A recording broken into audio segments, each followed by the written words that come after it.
Welcome to The Write Adventure, a podcast for beginning or struggling writers. I'm your host, Brandon J. Greer. I've been through the trenches, considered giving up, but pressed on. Now, with 2 publishing contracts for books scheduled to release in 2022, I want to share my personal experience with you and invite you to join me on my writing adventure. Hey everyone, welcome to the first episode of The Write Adventure.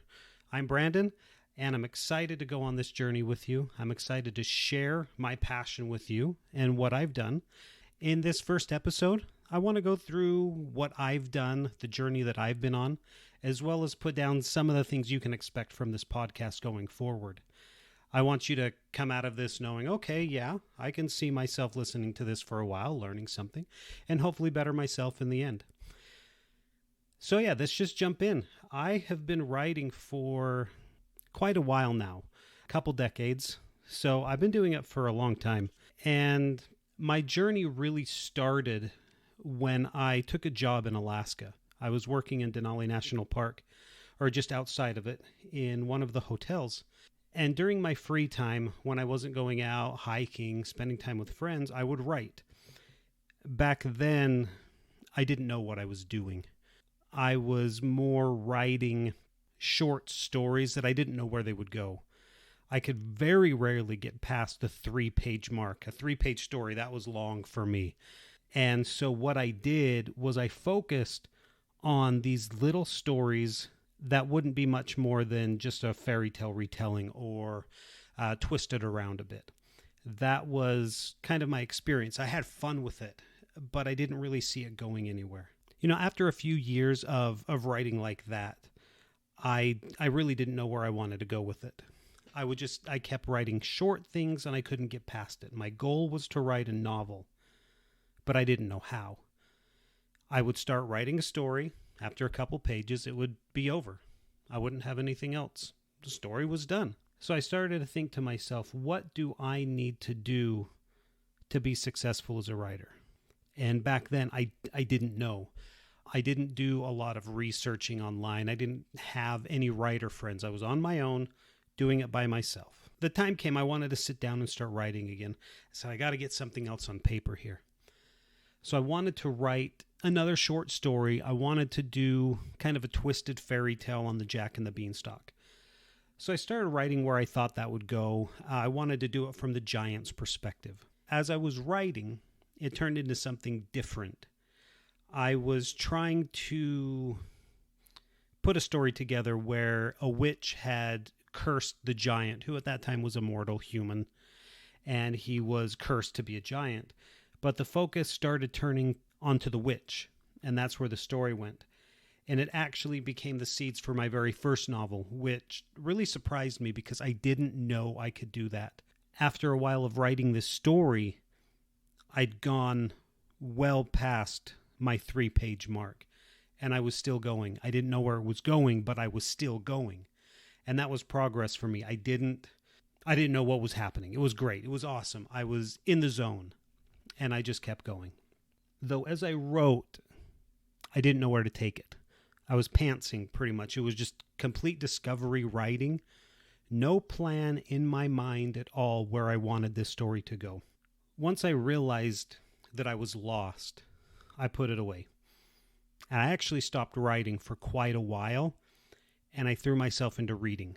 I read anything I could get my hands on that was more fantasy type, clean fantasy that was in the genre of what I wanted to write. And I read and I read and I read and I read. Years later, I decided to start writing a new story because I knew that the story that I had written was flawed, and I didn't know if I could go back to it or not. I thought it was dead in the water, just gone. So I start writing this new book. And I tried to get a little bit more adventurous with how I wrote it.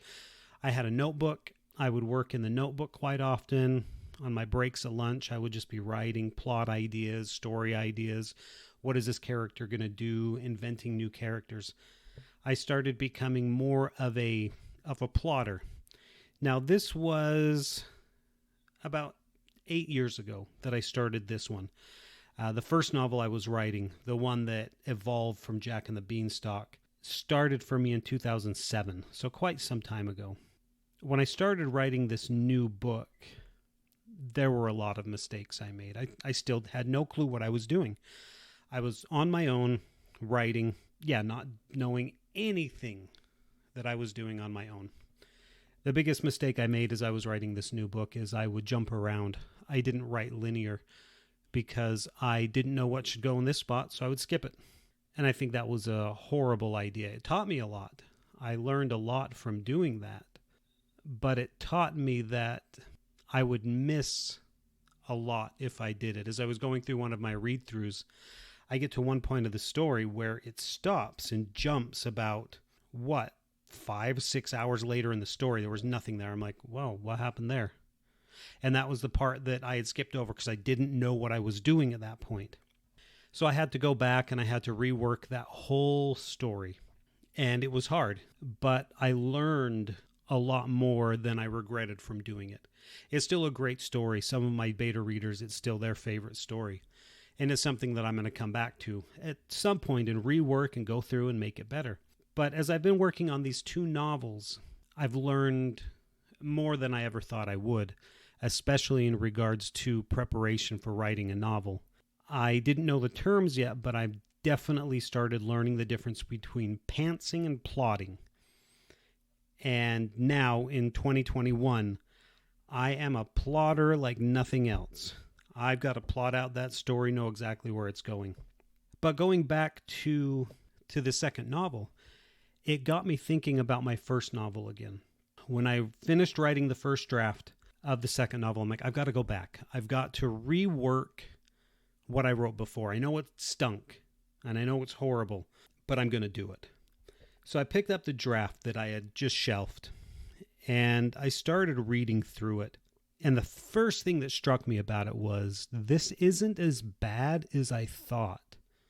Yes, it's bad. The writing was horrible. I go through it now, and it's just like, this is Sucktown. But there was promise. And I said, okay, there are elements in this story that I want to keep, that I don't want to get rid of. So I'm going to extract those. I'm going to take what I like and start a completely new story.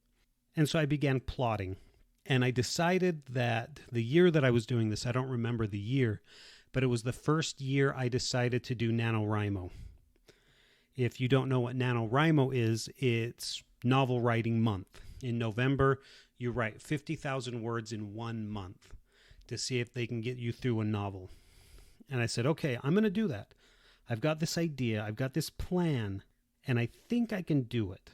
Granted, the first novel that I got through, the second novel that I started, it took me a long time to get through, years, because I didn't know what I was doing. So, taking what I knew from the last novel and building on it, I started outlining this new novel, the redo of this novel. And it went so much better. I can't tell you the difference that it made to kind of know where the story was going and what I wanted to put into it.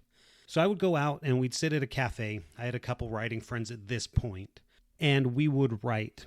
And there were some days I would get out 5,000 to 6,000 words, which was astounding because that's 5 to 6 times more than I used to write, than I could even write when I was writing 3-page stories. It wasn't even thought of. And so I learned how much better I can do if I've got at least somewhat of a plan. And it made so much of a difference for me.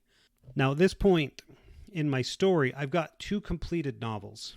After Nano, I finished the version or a first draft of my first novel, which I was so excited for. I couldn't believe I actually did it. But now I've got these 2 novels, and I don't know what to do with them. I don't know how to query at this point. I don't even know what a synopsis is. And I don't know any publishers, any agents, anywhere to even submit it to. Anyway, one of my friends who I've been writing with was a member of a writing league in the area. And he told me that there was a writers' conference coming up. And the idea of that just piqued my interest so much. I'd never been to one, never heard of one. And I'm like, okay, I've got to figure out what this is. And as I was looking into it, I found out that they had pitching sessions. I'm like, a pitching session? I can go there with my idea and see if somebody's going to be interested in it? That's a great idea, I thought. So I start cleaning up what I've written. I make it better as well as I could make it back then with as little as I knew and the experience that I had. And the morning came and I went to my first pitching session, which was a bomb. We'll talk about that in a later episode. But I learned from it. It was an amazing experience to learn how people in the industry worked, what they're looking for, what they're not looking for, and just that they're people. I think that's one of the big things that a lot of writers struggle with is they look at these agents or these acquisitions editors like they're something else, like they're celebrities, and it's just a crazy thing even to think that I get a chance to talk to this person. I mean, for me, I still get that way. Even now, I get nervous when I get to talk to an agent, especially one that I'm interested in having represent me. Butterflies, So I met with this acquisitions editor, and she actually requested the first 3 chapters. And I'm like, that was great. That's awesome. That's positive reinforcement right there. Something is good about this. But she hadn't seen my writing. We just talked. So I sent her the first 3 chapters of my manuscript, and I waited. And I waited. I didn't know what the protocol was for it. So I kept waiting and waiting. I have a lot more experience with the waiting now. But when that first rejection came, it almost pushed me to give up right then because I hadn't experienced rejection like that, especially with my writing up until this point, which giving up would have been the worst thing for me, completely the worst thing. But after a little while, it pushed me on. I said, okay, maybe this book doesn't work. My friend had to tell me, maybe just that publishing company wasn't interested in it. Somebody else might be, so keep trying. So I did for a little while, and I pushed it out, and the rejections kept coming back. So I'm like, you know what? Maybe I just need more experience. I need to get another book under my belt and learn a different process.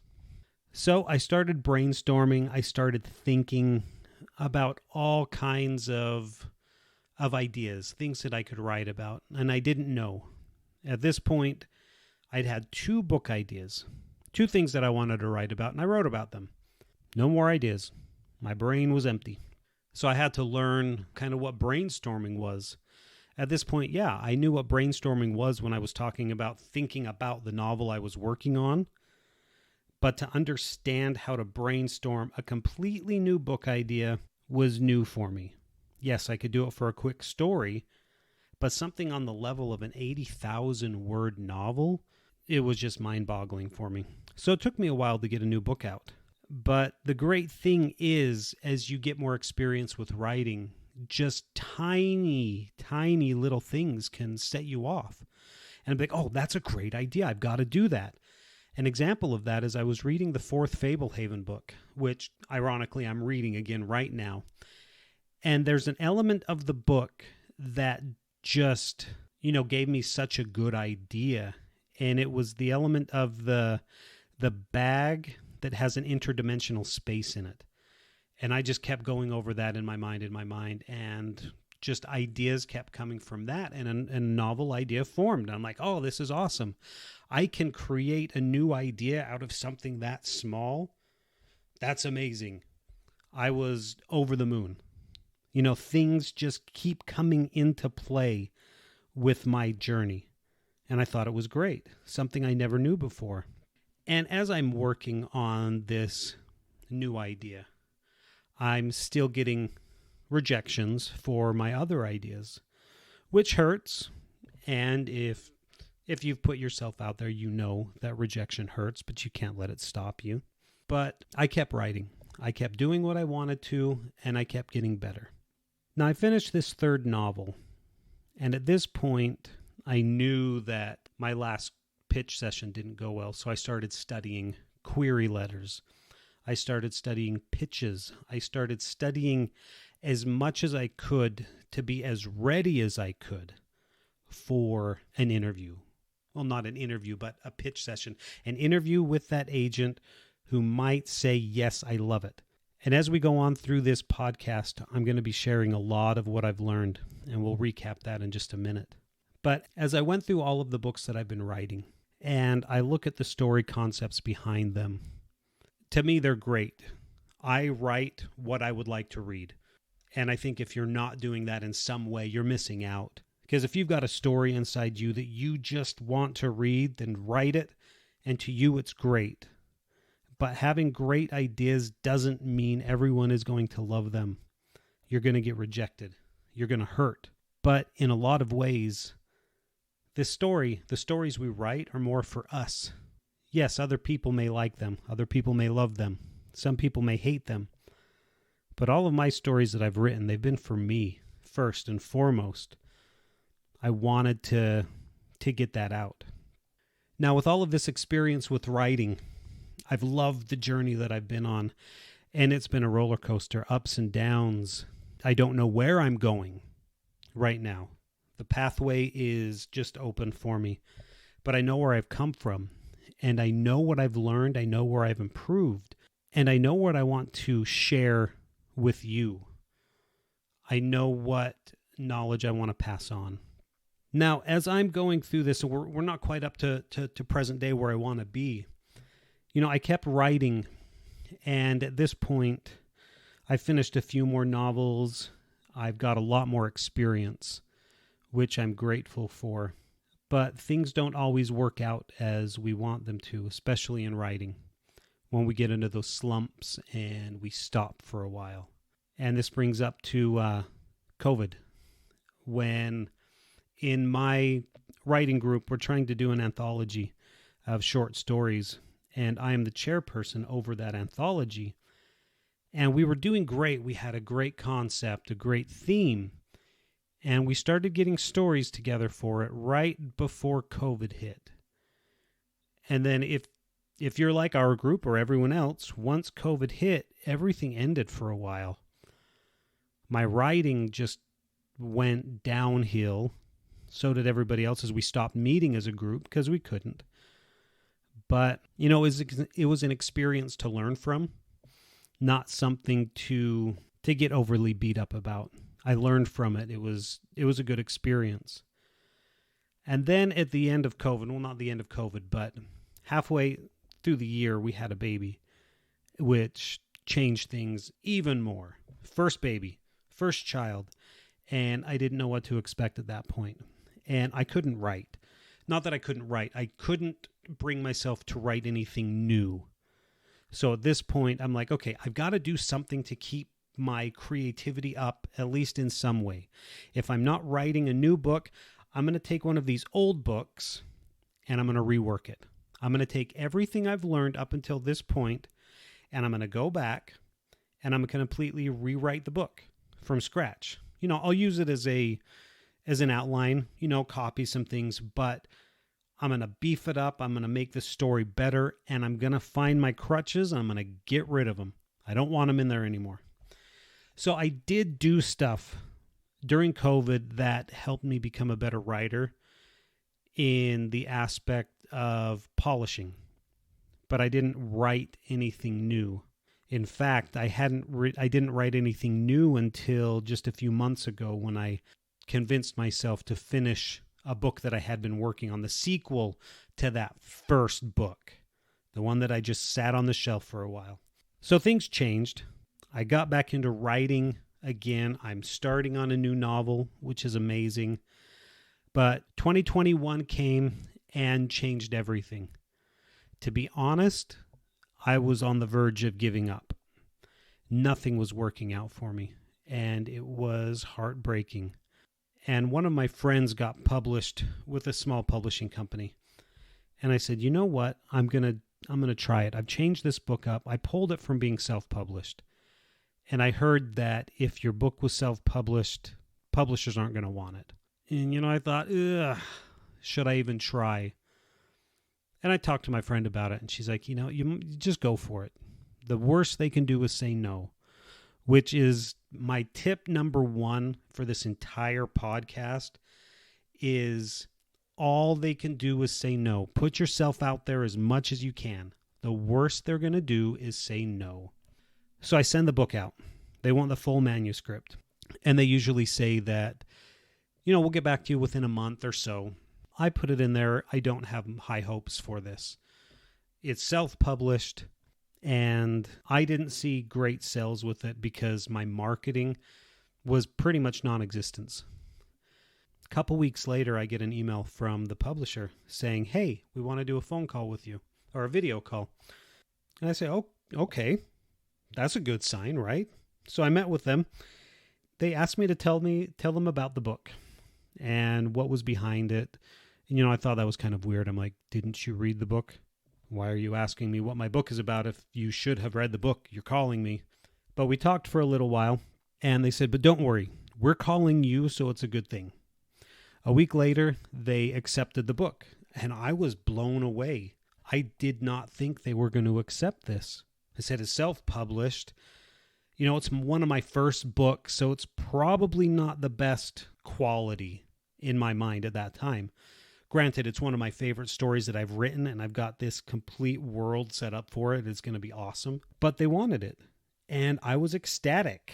I'm like, hey, this could be the change that I'm looking for. At least my foot in the door, something is going to happen. While I was on the call with them, I said, hey, I know you're still reviewing this one, but I've got another book that I would like to submit. Is that okay, or do we want to wait till a decision is made for this one? Like, no, go ahead and send it. So I send it, and my wife and I were on a trip, the first big trip with our new daughter, and we went up to Yellowstone. And it was kind of funny. We were passing some cabins, and I'm saying, if I ever make it big on writing, which, it could happen, might not, probably won't, what do you think about buying a cabin up here? And we chat about that for a little while. We finally get up to West Yellowstone, and we get to lunch, and I get an email. And I look at the email while we're eating, and it's an offer for my second novel. So the same publisher has now picked up 2 of my books. I'm blown away. I don't know what's going on. I don't know if this is fake, because after all of the rejection, everything that's happened to me over really the last 2 decades of writing, and now this happens. I'm blown away. Anyway, that gets us to the present on where I'm at with my journey. There is a lot more to come, and I plan on updating you guys on the process. When I get the edits, when I start really getting into marketing, I want to bring up everything that I'm working on, share that with you guys. So looking into what I want to do in this podcast, I want to talk a lot about getting your books out there, how to make them great so publishers are going to want them, acquisition editors are going to look at them. A lot of my research has been on query letters.